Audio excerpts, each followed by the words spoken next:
Hello everyone. Many people are saying that now the situation of Lebanon, just like Gaza Strip, will be completely razed onto the ground. इनका पूरा development खत्म हो जाएगा and everything will end here.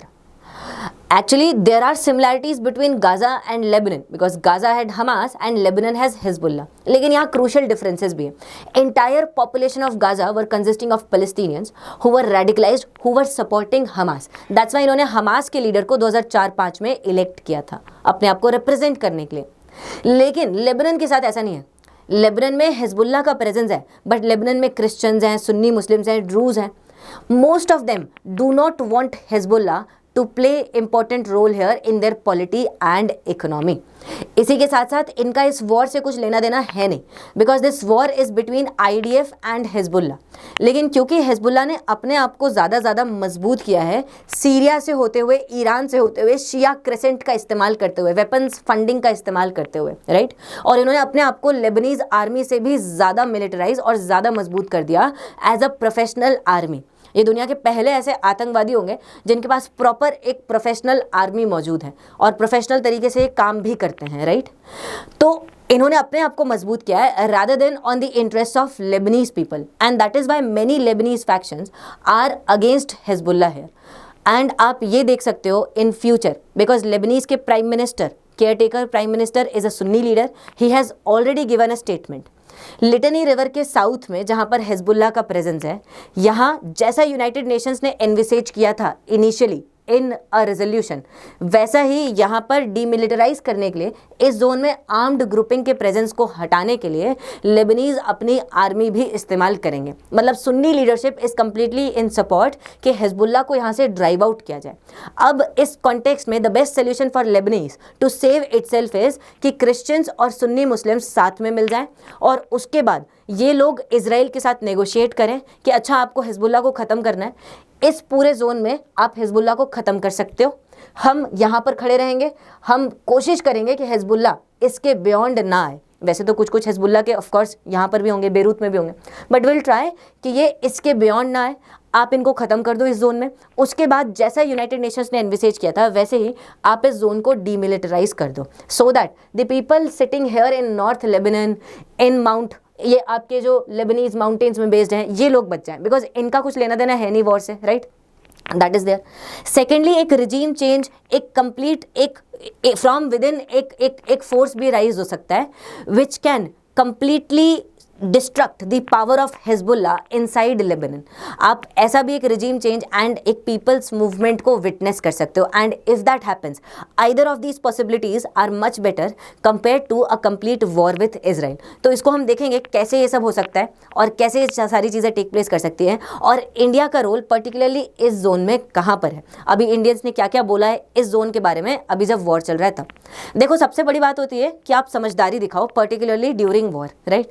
जैसे Iran है, Iran ने Hezbollah पर attack के बाद खुद मिसाइल्स दाग दी. इनिशियली बोला कि अरे हमारा कुद्स फोर्सेस का एक जनरल कमांडर मारा गया था इसलिए हमने किया. बाद में इन्होंने एक्सेप्ट कर लिया कि नहीं आपने वो नसरल्लाह को मारा था, इसका भी रिस्पॉन्स है missiles. We shouldn't do that. Pakistanis देखो कितने ड्रामेबाज हैं, जब आतंकवादी हमला करते हैं तो उसके बाद डिसोन कर देते हैं. ऑफकोर्स उनके ऊपर पिन पॉइंट किया जाता है, फिर उनको उसकी पनिशमेंट भी मिलती है, लेकिन हाँ ये लोग उस टाइम पीरियड के लिए डिसोन कर देते हैं so that they can save itself, है ना. लेकिन अब ईरान गलती ये कर रहा है कि अपनी हर एक प्रॉक्सीज के अटैक्स पर उनको ओन कर रहा है कि अच्छा आपने हमारे को मारा, हम मानते हैं हमारा प्रॉक्सी है, हम तुम्हें रिटर्न में मिसाइल स्ट्राइक कर रहे हैं. पहले खुद को बचाओ, तुम्हारे जो खमीनी 4 दिन से छुपे पड़े हैं मतलब पहले उनको बचाओ रादर देन डूइंग दिस. अब इस पर आते हैं हम मेन मुद्दे पर. तो हिजबुल्लाह की प्रेजेंस लेबनान में आई कहाँ से? बिकॉज हिजबुल्लाह ने ये जो रीजन है येलो कलर का, इसको लेबनीज को जीतने में हेल्प किया. 18 साल से सन 2000 तक, 1982 से 2000 तक ये रीजन इजराइल के पास था. बिकॉज इजराइल ने 1975 से 2000 तक चलने वाले, 1975 से 1990 तक चलने वाले लेबनीज सिविल वॉर का फ़ायदा उठाया, जिसमें क्रिश्चियंस और मुस्लिम्स आपस में लड़ाई कर रहे थे क्योंकि मुस्लिम्स की प्रेजेंस बढ़ती जा रही थी, पलस्तीनियंस यहाँ पर ज़्यादा आए जा रहे थे. 82 में हिजबुल्लाह बन गया, उसको ईरान का सपोर्ट मिलने लग गया, उसको काउंटर करने के लिए सुन्नी मुस्लिम्स को सऊदीज का सपोर्ट मिलने लग गया, इतनी सारी चीज़ें हो गई. अब क्रिश्चियंस तो यहाँ पर कहीं रहे नहीं, so that's why civil war तो हो ही रहा था. और उस टाइम पीरियड पर इजराइल ने फ़ायदा उठाया, उन्होंने सोचा यहाँ पर ज़्यादातर पैलेस्टीनियंस हैं जो हमारे ऊपर अटैक करते हैं, let's occupy this area itself. 2000 में ये एरिया फ्री हुआ, इजराइल यहाँ से हटा, इसराइल की प्रायोरिटीज चेंज हुई। जैसे इसराइल हटा, हिजबुल्लाह ने इसको ऑक्यूपाई किया और फिर लेबनीज पॉलिटी इकोनॉमी में ये हीरो बन गए। कैसे? टेरिटरी जितवाई लेबनन को।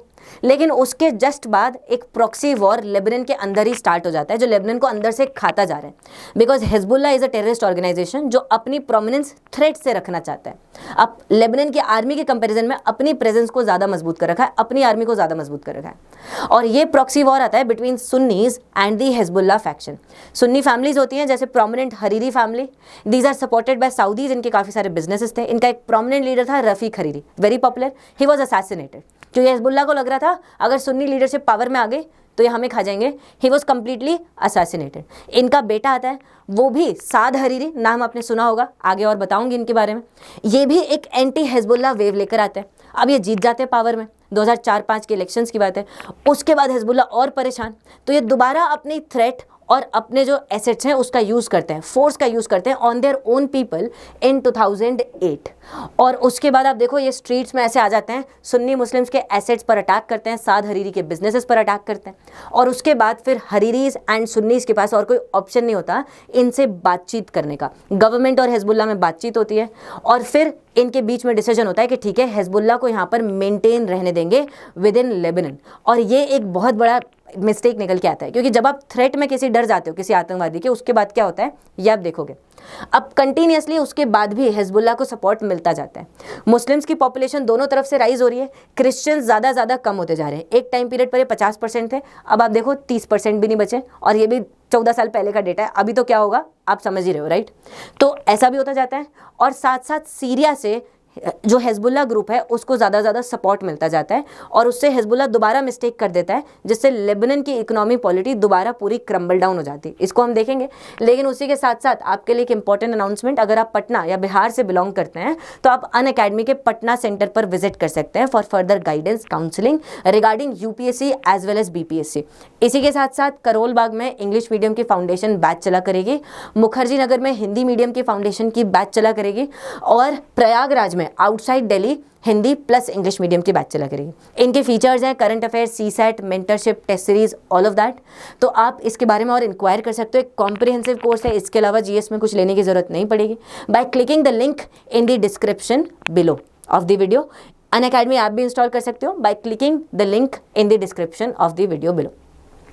तो अब होता यही है, सीरिया में एंटी अशर अल असाद मूवमेंट्स आते हैं, बशर अल असाद मूवमेंट्स, और यहाँ पर डेमोक्रेटिक वेव आती है जैसे बाकी कंट्रीज में आती है। अरब स्प्रिंग 11-12 लोग राइज करते हैं because people are Sunni, leader Bashar al Assad is Shia, इसको सपोर्ट मिलता है ईरान का, पूरा सपोर्ट जाता है लेबनन में हिजबुल्लाह के पास, and that's why Hezbollah will get into this particular scenario. Sunnis rise करते हैं, उनको कौन यहाँ पर इनके ऊपर अटैक करेगा? इनका खुद का leader Bashar al Assad Sunni people के अगेंस्ट अटैक कर देगा। Now there will be rise of terrorism called ISIS here. अब आइसिस बशर अल असाद को हर्ट ना करे ज़्यादा और रिजीम चेंज ना हो, इसको देखते हुए, ऐसा सोचते हुए हिजबुल्लाह भी बशर अल असाद को सपोर्ट करने लग जाता है। साथ साथ ये लोग क्योंकि आइसिस टेरिटरी गेन कर रहा है तो हिजबुल्लाह भी ग्रीडी हो जाता है, और लेबनन भी सोचता है कि हम भी टेरिटरी को गेन कर लें। तो ये भी 2015 तक आते आते इतनी टेरिटरी को गेन कर लेते हैं with in Syria, along with other such forces जो अलग अलग टेरिटरीज को कंट्रोल करके रखें। अब इससे होता यह है कि लेबनन के रिसोर्सेज ज़्यादा ड्रेन होने लगते हैं, बिकॉज टेरिटरीज को कंट्रोल करना है, आइसिस से फाइट करना है, बशर अल असाद का सपोर्ट करना है, या फिर लेबनन के जो कुछ सुन्नी मुस्लिम्स थे वो सुन्नी रेबल्स को सपोर्ट कर रहे थे अगेंस्ट असाद गवर्नमेंट। दोनों तरीके से फैक्शंस को पैसा चाहिए, वेपन्स चाहिए, और ये पूरा ड्रेन होता है लेबनीज सिस्टम पर। लेबनन की गवर्नमेंट में खुद में करप्शन, मिसमैनेजमेंट आने लगता है, और लोग लेबनन की सरकार के खिलाफ होने लगते हैं। 2019 में प्रोमिनेंटली लेबनन में करप्शन, मिसमैनेजमेंट, फाइनेंशियल जो इशू होता है उसकी वजह से यहाँ पर पूरा एक प्रोटेस्ट राइज होता है। क्यों? क्योंकि जब ट्रंप पावर में आता है, ट्रंप ईरान पे सैंक्शंस लगाता है कि ईरान यहाँ पे प्रॉक्सीज को सपोर्ट कर रहा है। ट्रंप हिजबुल्लाह के खिलाफ भी सैंक्शंस लगाता है। फिर ट्रंप लेबनन के खिलाफ भी सैंक्शंस आएंगे, लेबनन पर उन सैंक्शंस का इम्पैक्ट पड़ेगा जो हिजबुल्लाह पर लगाए जाएंगे, राइट? बिकॉज हिजबुल्लाह लेबनन के अंदर फंक्शन कर रहा है। इसकी वजह से लेबनन की करेंसी डॉलर के कंपेरिजन में कंप्लीटली डिक्लाइन कर जाएगी, और जब करेंसी डिक्लाइन करेगी तो लोग कुछ खरीदने के लिए तैयार ही नहीं रहेंगे, लोग कुछ खरीदने के काबिल ही नहीं रहेंगे, लोगों की परचेजिंग पावर जो है कंप्लीटली डिक्लाइन कर जाएगी और एक थैला भर भर के लोगों को जाना पड़ेगा सिर्फ और सिर्फ एक ब्रेड को खरीदने के लिए। दैट इज़ वाई लोग प्रोटेस्ट करते हैं, राइट। अब जब लोग प्रोटेस्ट करते हैं तो उसके बाद लेबनान की सिचुएशन और ख़राब हो जाती है। उसके पहले एक और इवेंट हुआ था साद हरीरी का, बताया था साद हरीरी स्टार्टिंग में। तो साद हरीरी को 2017 में जब ये सऊदी अरेबिया जाते हैं तो सऊदीज इनको किडनैप कर लेते हैं कि तुम हमारे सुन्नी मुस्लिम्स का इंटरेस्ट लेबनान में बचा नहीं पा रहे हो, लेबनान में हिजबुल्लाह उनको भगा नहीं पा रहे हो। तो साद हरीरी रिजाइन मार देता है। एक साल तक कंप्लीटली सऊदी साद हरीरी को किडनैप रखते हैं। उसके बाद जब साद हरीरी वापस आता है लेबनान तो दोबारा अपनी प्राइम मिनिस्टरशिप को रिज्यूम कर देता है। लेकिन जब साद हरीरी दोबारा पॉलिटिक्स को छोड़ता है 2021-22 में, तब वो ये बात बोलता है इलेक्शंस हारने के बाद कि हिजबुल्लाह का प्रोमिनेंस इतना ज़्यादा है लेबनान में कि अब कोई और ग्रुप जैसे सुन्नीज या क्रिश्चियंस ये अब बढ़ ही नहीं सकते, ये अब काम कर ही नहीं पा रहे हैं, इनको हिजबुल्लाह के साथ ही करना पड़ेगा। And Hezbollah is a terrorist organization, right. तो इन्होंने भी ये चीज़ मेंशन की थी। अब आ जाओ होता क्या, 19 में प्रोटेस्ट हो रहे हैं, कंट्री किसी को नहीं पता कैसे चल रही है। प्राइम मिनिस्टर सुन्नी है, प्रेसिडेंट हमेशा क्रिश्चियन है और शिया मुस्लिम स्पीकर ऑफ पार्लियामेंट है। तीनों आपस में कोऑपरेट नहीं करेंगे तो अपने अपने हिसाब से सब अपना अपना कुछ ना कुछ देख रहे हैं और करप्शन कर रहे हैं, मिसमैनेजमेंट कर रहे हैं। 2020 में इसी वजह से लेबनान की कैपिटल बेरूत में यहाँ पर एक ब्लास्ट हो जाता है, एक बड़ा सा एक्सप्लोजन हो जाता है। This was 1/20 of the strength of Hiroshima. Hiroshima nuclear था, यहाँ पर कन्वेंशनल फ्यूल रखा हुआ था 200-300 किलो टन का, और वो ब्लास्ट हो जाता है। बहुत सारे लोग मारे जाते हैं और बहुत सारे हज़ारों लोग इंजर्ड होते हैं। और तब भी लेबनान पर सवाल उठाए जाते हैं कि कहाँ जा रहा है इनका सिस्टम। लेकिन तब भी ये लोग कुछ ज़्यादा चेंज नहीं कर पाते, because again Hezbollah is ruling bye threat sort of, right.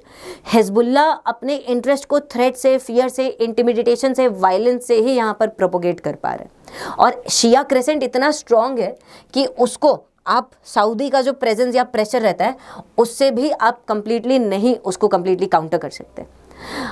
अब ये सब हो इसलिए रहा है क्योंकि प्राइमरली जो हिजबुल्लाह का मेन जोन है साउथ ऑफ लिटनी रिवर, जहां इन्होंने एसेट्स बना रखे हैं, सिविलियन बिल्डिंग्स के नीचे बंकर बना रखे हैं। नसरल्ला ऐसे ही एक बंकर में मारा गया था, राइट, इनफैक्ट -2 के बंकर में, बेसमेंट में।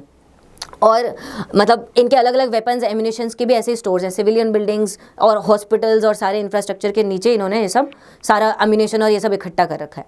सो ये इनको इसलिए इतना प्रोमिनेंटली ये लोग ऐसा कर पाए क्योंकि यूनाइटेड नेशंस का जो सिक्योरिटी काउंसिल का रेजोल्यूशन है वो प्रॉपरली इंप्लीमेंट ही नहीं हुआ।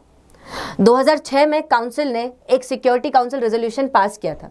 यहाँ पर United Nations interim force in Lebanon बनाई गई थी to implement whatever had been decided by Security Council earlier, कि इस पूरे जोन को डीमिलिटराइज करेंगे, इस पूरे जोन में आर्म्ड ग्रुपिंग्स की प्रेजेंस यहाँ पर नहीं होने देंगे। इसी के साथ आप मेरे बारे में देख सकते हो, लिटिल बिट अबाउट मी, और ये टेलीग्राम ग्रुप है ज्वाइन करने के लिए, so as to gain further information, right. So इतना सब कुछ हुआ है और एक रेजोल्यूशन भी आया 1701 और इसके अंदर ये साफ साफ मेंशन था डीमिलिटराइज करो, कोई फॉरेन फोर्सेस नहीं होनी चाहिए। लेकिन यहाँ पर फॉरेन फोर्सेस हैं और आपके जो लैंड माइन्स हैं अभी भी हैं, मतलब इंफ्रास्ट्रक्चर अभी भी एग्जिस्टिंग है। That is why Israel is angry, that is why इनके साथ ये इतनी सारी प्रॉब्लम्स आ रही हैं। So now they should aim to demilitarise and to implement that resolution properly. By the way Bharat भी यहाँ पर एक रोल प्ले कर रहा है। इंडिया ने क्या डिसाइड किया है, भारत ने भी बोला है कि हम अपनी जो प्रेजेंस है पीस कीपिंग फोर्स की वो इस UNIFIL के अंदर मेंटेन रखेंगे, है ना। तो अभी के लिए भारत भी इस जोन में है और भारत को भी यही कोशिश करनी चाहिए कि ज़्यादा से ज़्यादा डीमिलिटराइज हो और ज़्यादा से ज़्यादा इस एरिया में शांति क्रिएट हो। In fact they can have a piece talk between Lebanon and Israel, Lebanon की बाकी लीडरशिप जो एंटी हिजबुल्लाह है और Israel, so that they can ensure a proper sustainable solution है। बाकी आप बताइए आपको क्या लगता है, like share comment. Thank you people.